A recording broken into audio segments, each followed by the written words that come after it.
En casi todos los ámbitos de la vida cotidiana y profesional, siempre hay una normatividad, un código, un acuerdo que debe ser respetado por las relaciones de los involucrados. Esto con el objetivo de que dichas relaciones sean más equilibradas y pacíficas.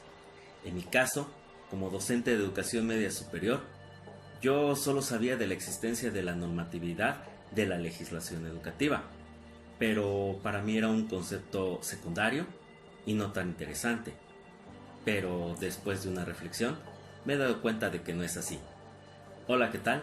Mi nombre es Aarón Olaf Lucas García y en esta ocasión les traigo un contenido muy interesante acerca de la legislación educativa y todos aquellos conceptos que nosotros como docentes podemos ocupar precisamente para que en determinada situación en un futuro podamos ocuparlos correctamente en determinados casos de nuestra labor.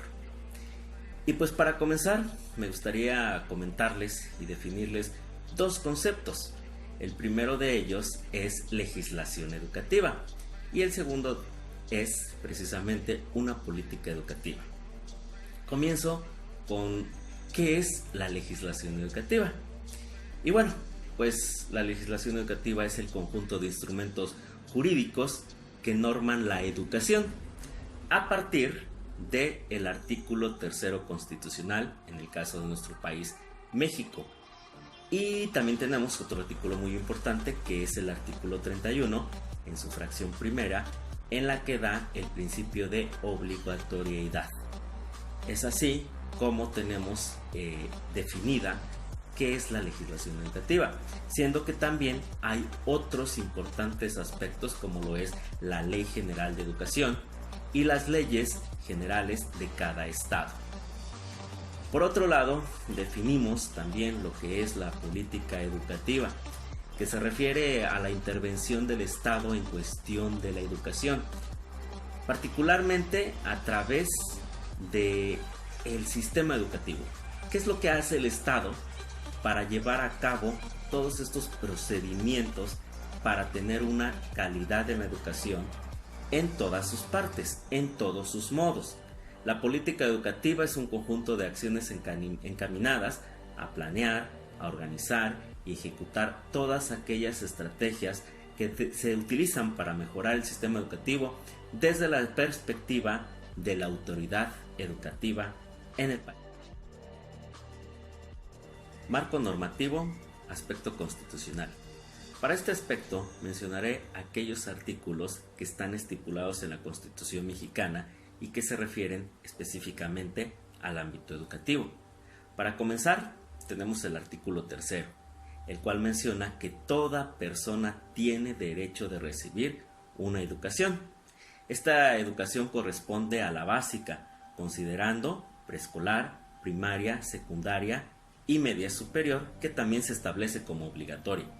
Por otro lado, también tenemos el artículo 31 y hace mención a las obligaciones de los mexicanos, que es hacer que sus hijos o pupilos concurran en escuelas públicas o privadas para obtener una educación preescolar, primaria, secundaria o educación media superior. La importancia de este artículo radica en que está implícita la obligatoriedad de la educación y que se le da ejercicio precisamente desde la educación básica. En este aspecto, otro punto muy importante que quiero comentar es resaltar que la educación es un derecho humano y precisamente está considerado y estipulado en la ONU, la Organización de las Naciones Unidas, el cual fue estipulado precisamente en una asamblea.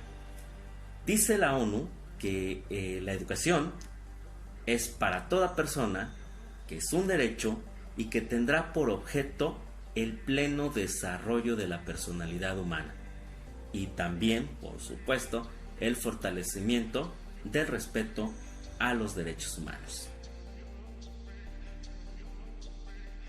Marco normativo, aspecto administrativo. Quiero primero definirles lo que es el derecho administrativo para comenzar en este punto. Y el derecho administrativo es el conjunto de normas, tanto legales como doctrina y como técnicas, que regula la actividad que existe entre la administración pública en cuanto se relaciona con los administrados y en cuanto a los órganos de aquellas se relacionan entre sí con motivo de la función administrativa, primando siempre el interés público sobre el particular.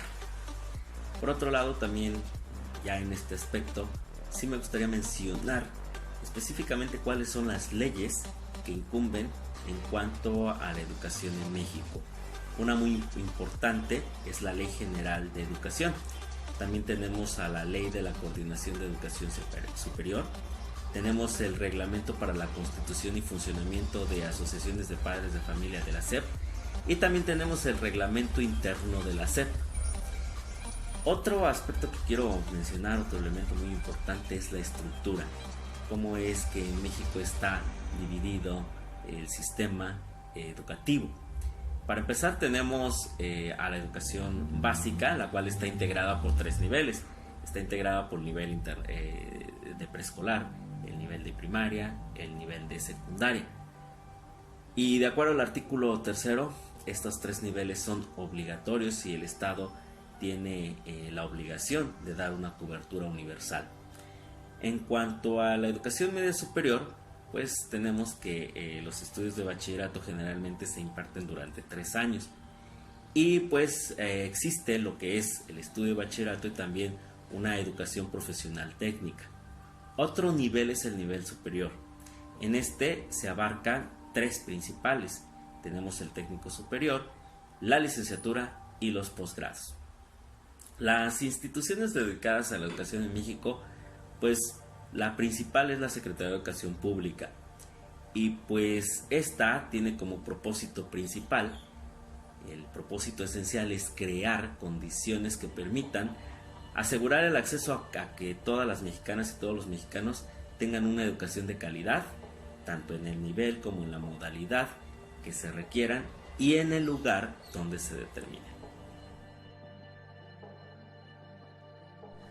Marco normativo. Aspecto internacional. Este es otro interesante aspecto que analizar en cuestiones educativas. La educación es una labor internacional, un derecho humano y también representa un esfuerzo global en la que participan diversos actores de la escena mundial. Entre otros, tenemos a muchos países que participan en diferentes acuerdos, en diferentes instituciones y organizaciones. Estas organizaciones internacionales, entre las principales que podemos estar citando, es la ONU, la OEA y todas aquellas organizaciones no gubernamentales, empresas, instituciones tecnológicas que están dedicadas a la investigación, a la ciencia, a la cultura, el arte, etc. Existen una serie de normas, tanto tratados como convenios, como declaraciones, que surgen en el ámbito internacional y en los que México está participando. Estos impactan directamente en la política educativa y también en la legislación educativa de nuestro país. Y precisamente con estos procesos se crea también en México una importante participación en el aspecto educativo. Les voy a comentar y les voy a enumerar principalmente lo que son los tratados que garantizan la educación y que están estipulados a nivel internacional. Principalmente tenemos a la Declaración Universal de los Derechos Humanos de la ONU. También tenemos a la Convención de la UNESCO relativa a la lucha de la discriminación en la esfera de la enseñanza. Otra muy importante es la Convención de la Eliminación de todas las formas de discriminación por parte de la mujer.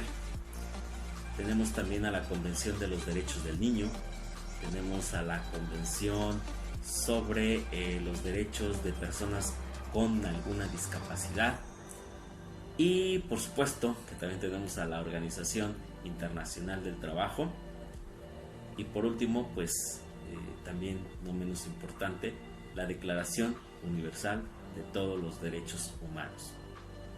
Y en este mismo aspecto, el internacional, quiero comentarles acerca del principio pro persona, que busca la protección más amplia de una interpretación que se traduce a mayor favorabilidad. Este principio surge directamente de la Declaración de Derechos Humanos, en donde se establece que en los artículos finales hay un modo de interpretación en cuanto a la Declaración Universal de algunos tratados y de derechos humanos. Hasta hace algunas semanas, el artículo 3º constitucional tenía al INE como un organismo autónomo, con su propio presupuesto, con su propia personalidad jurídica, y que tenía una función muy importante, la cual era evaluar todos los desempeños del sistema educativo, tanto en los niveles de preescolar como primaria como secundaria. Y digo que hasta hace algunas semanas porque con la actual administración del presidente Andrés Manuel López Obrador, pues este organismo ha desaparecido por completo debido a la nueva reforma que la administración actual ha estado implementando. Y pues durante algunos años las actividades del INE fueron coordinar el Sistema Nacional de la Evaluación Educativa, evaluar la calidad, el desempeño y los resultados del sistema educativo nacional, tanto en la educación básica como la educación de educación media superior. Este organismo público era autónomo, también contaba con su propia personalidad jurídica y pues lo más importante es que estaba fundamentado en la Constitución mexicana en el artículo 3º y por supuesto también estaba estipulado todas sus funciones en la Ley General de Educación y tenía su propia ley, que es la Ley General del Servicio Docente. Modificaciones recientes a la reforma de 2013 en materia educativa. La Cámara de Senadores, el mes pasado de mayo del presente año 2019, aprobó lo que es el dictamen sobre los cambios constitucionales en materia educativa. Esto viene a tumbar lo que es la reforma que implementó el anterior presidente Enrique Peña Nieto. Actualmente, Andrés Manuel López Obrador, el presente presidente, está implementando esta nueva reforma. Y entre los puntos que se notan diferentes se encuentra que la educación superior ahora es obligatoria. Desaparece el INE y pues prácticamente también van a cambiar los derechos laborales de los maestros. Y se garantiza, por otro lado, se garantiza lo que es el apoyo a jóvenes por medio de las becas Benito Juárez, y eso ya está estipulado constitucionalmente. Tanto los programas y planes de estudios pues van a tener una perspectiva de género y pues también se incluirán enseñanza de matemáticas, lectoescritora y algo muy importante, educación sexual y reproductiva. Mejorará también la infraestructura de cada una de las escuelas a través de los denominados presupuestos plurianuales. Y debido a que el INE desaparece, pues ahora se pretende implementar y constituir un nuevo organismo. Este es denominado el Centro Nacional de la Revalorización del Magisterio y Mejora Continua de la Educación. Este organismo tiene como propósito pues capacitar y actualizar a todos los maestros pertenecientes al magisterio de manera permanente.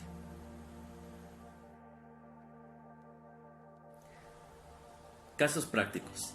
Durante el curso de legislación educativa se solicitó que se analizaran 3 casos prácticos, todo esto mediante el trabajo en equipo y con 3 enfoques: el enfoque constitucional, el administrativo y el enfoque internacional. Primero, se abordó la problemática de los centros de trabajo, se analizó, se describió esa problemática para posteriormente identificar cuáles fueron las reglas, las normas, los tratados, los convenios, los códigos que fundamentaban toda esta problemática desde el aspecto legal. Y por último, pues también se dio una propuesta de solución y como referencia o como acompañamiento también se puso un acta administrativa según era el caso. Personalmente yo creo que con la realización de este tipo de actividades y de ejercicios pues se amplió mi panorama y puedo identificar actualmente cuáles son las reacciones que pudieran suscitarse en caso de que hubiera un problema que se surgiera en mi escuela o en mi plantel. Creo que este tipo de ejercicios son ampliamente recomendados, pero también son ampliamente importantes. Una pregunta importante que se planteó en el curso de legislación educativa fue: ¿qué son los derechos humanos y por qué son importantes? Los derechos humanos son las facultades que los hombres tienen para conservar, aprovechar y utilizar su tiempo libre, pero todo esto es ilícitamente. También aprovechar todo lo que son sus actitudes propias, su actividad y los elementos que honestamente pueden disponer a fin de lograr su bienestar, su progreso personal, familiar y social. Complementando también esto, los derechos humanos son un conjunto de principios inherentes a lo que llamamos la naturaleza de la persona, facultades para actuar o disfrutar, y pues no provienen de ninguna ley, sino de la calidad y atributos innatos que todo ser humano. Un concepto importante que se planteó en el curso de legislación educativa fue el servicio profesional de carrera. Es un mecanismo para garantizar la igualdad de oportunidades en el acceso de la función pública con base al mérito, y que sirve para impulsar el desarrollo de la función pública para beneficio de la sociedad.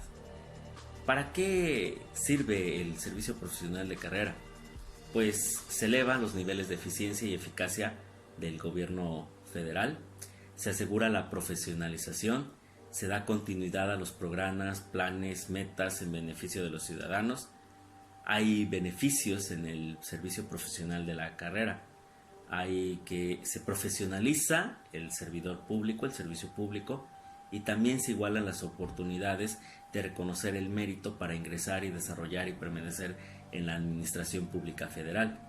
Y también, por supuesto, lo más importante es que se mejora la prestación de los servicios públicos. Para terminar esta exposición, me gustaría mencionarles mis opiniones en cuanto a legislación educativa. Para empezar, yo creo que en México tenemos una muy mala política educativa. Todas las políticas educativas de diferentes administraciones han sido solamente experimentos. Se habla de una calidad educativa, pero no se habla de una calidad en la política educativa. Se han implementado numerosos programas, enfoques, incluso se han copiado sistemas educativos y enfoques educativos de otros países, pero no se atienden problemas de raíz que tenemos aquí en México. Yo considero que también a nosotros los docentes pues no nos han tratado de la manera más digna, y tampoco nos han tratado de una manera que nosotros podamos estar mejor motivados. Nos han evaluado, nos han quitado derechos, nos han estado quitando y nos han estado cambiando las cosas de diferente modo. Nos han responsabilizado también de los resultados que se tienen en los diferentes niveles. Pero, ¿cuál es el tratamiento y cuál es el modo en que nosotros debemos estar actuando? Yo creo que los diferentes presidentes y el presidente actual debería implementar, sí, una estrategia en la cual contemple tanto alumnos como maestros como sociedad, pero lo principal es que se refiera a una política interna a lo que ellos hacen. Desgraciadamente en nuestro país los resultados son estos en cuestión educativa, pero por supuesto que siempre hay la esperanza de mejorar, y por supuesto que siempre está el hecho de que nosotros quieramos tener mejores condiciones tanto en las escuelas como en nuestros derechos laborales, y pues que todo esto permita, eso sí, lograr una verdadera calidad en la educación. Por su atención, muchísimas gracias y nos vemos en la próxima.